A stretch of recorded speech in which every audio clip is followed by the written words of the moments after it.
face de Dieu. Pour Anne, elle se disait, il n'y a plus d'espérance. J'ai tellement prié, j'ai tellement cherché Dieu. J'ai tellement cherché Dieu, c'est comme si la situation ne change pas. C'est alors que là, le livre de Lamentation intervient. Les bontés de l'Éternel ne sont pas épuisées. Elles le renouvellent chaque jour de votre vie est une portion de bénédiction que Dieu apprécie.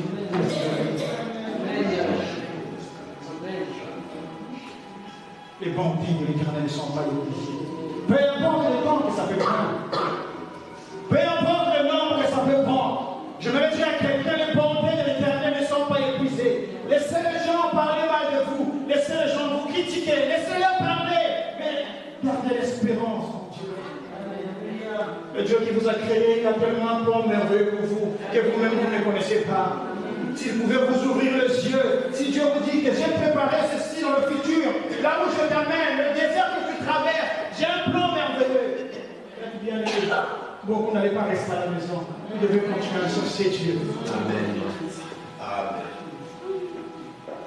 Vous imaginez ce jeune homme, Joseph. Je pense que lorsque les frères de Joseph ont vendu Joseph regardait juste l'injustice. Que mes propres frères m'ont vendu. Mes propres frères m'ont vendu. Mais Dieu n'avait jamais dit à Joseph que tu passeras par là, par les situations difficiles. Dieu n'a pas dit.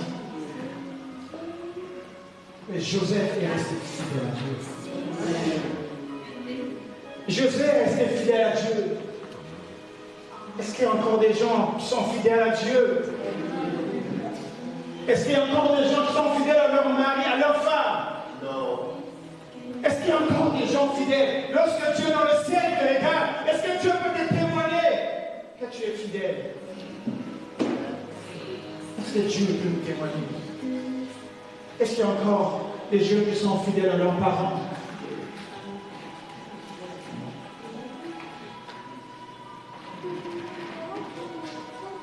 Joseph vendu comme esclave, vous pouvez imaginer? Tes propres frères t'ont vendu à cause de la haine. À cause de la haine.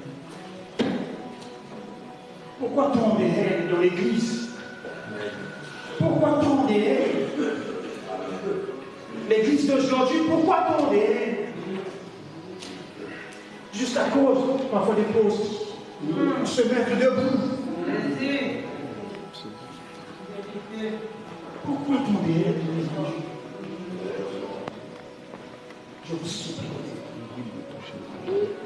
Oui, ce soir, moi, je n'ai pas amené un message qui va te faire du bien.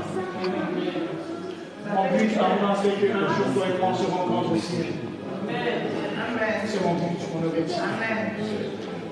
Je suis fatigué des vivre, bien aimé. Je vois des gens, bien aimés, faire semblant. Que je suis fatigué. Fatigué de ces personnes-là. En face de toi, vous parlez bien, mes guerrières. Quelqu'un va te voir ta vie. La personne que je n'attendais pas. Pourquoi tant de haine, l'Église de Dieu? Christ ne nous a pas appelés pour ces choses.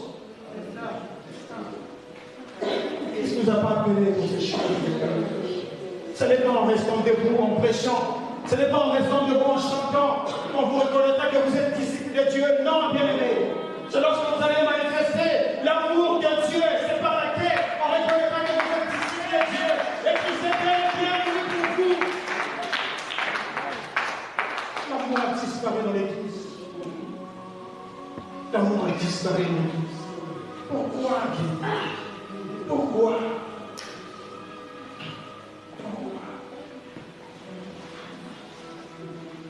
La Bible dit même lorsque tu peux avoir le nom de guérir ou de ressusciter les morts, mais si tu montres l'amour, tout ce que tu fais est guéri.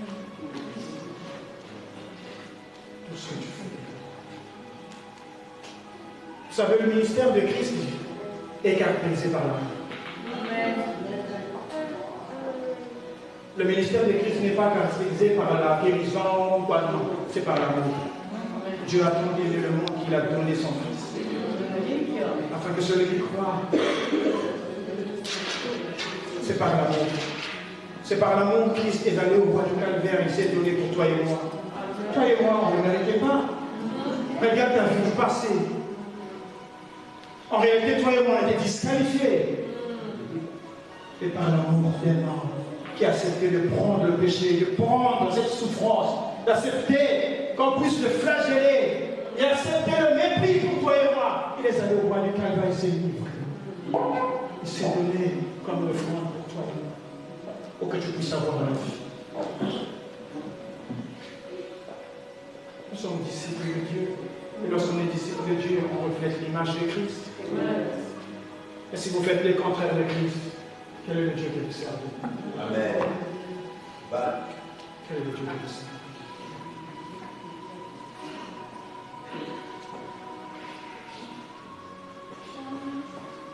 Anne était fatiguée. Anne se trouve au temple. Cette femme avait l'amertume dans son cœur. Elle pleure. Elle pleure. L'homme de Dieu se trouvait au temple. L'homme de Dieu s'approche de lui et lui dit: mais attends, depuis que tu as commencé, ça fait plusieurs heures que tu es là. J'entends rien de ce que tu dis. L'homme de Dieu pensait qu'il était ivre.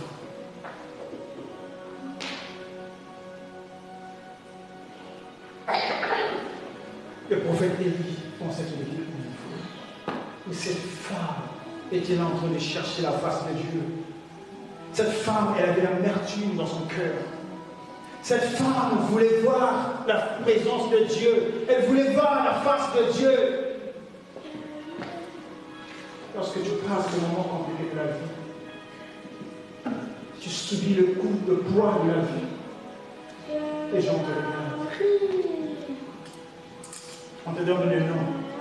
Et toi aussi t'abuses. Non, je n'abuse pas. C'est parce que je sais ce que je sais. Le Dieu que je sers, je le sais. Amen. Je ne sais pas maintenant. Je ne suis pas venu à l'église pour qu'on me donne de l'argent. Je ne suis pas venu à l'église à cause des postes. Je ne suis pas venu à l'église pour que les gens puissent me regarder, m'acclamer. Non. Je viens à l'église pour chercher mon Père. Amen.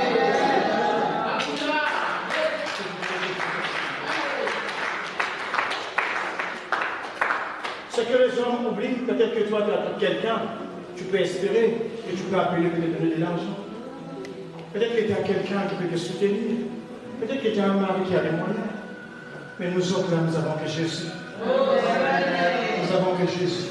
Voilà pourquoi lorsque je viens au temple, je me mets à genoux là, je pleure. Laisse-moi pleurer. Laisse-moi pleurer. Laisse-moi pleurer.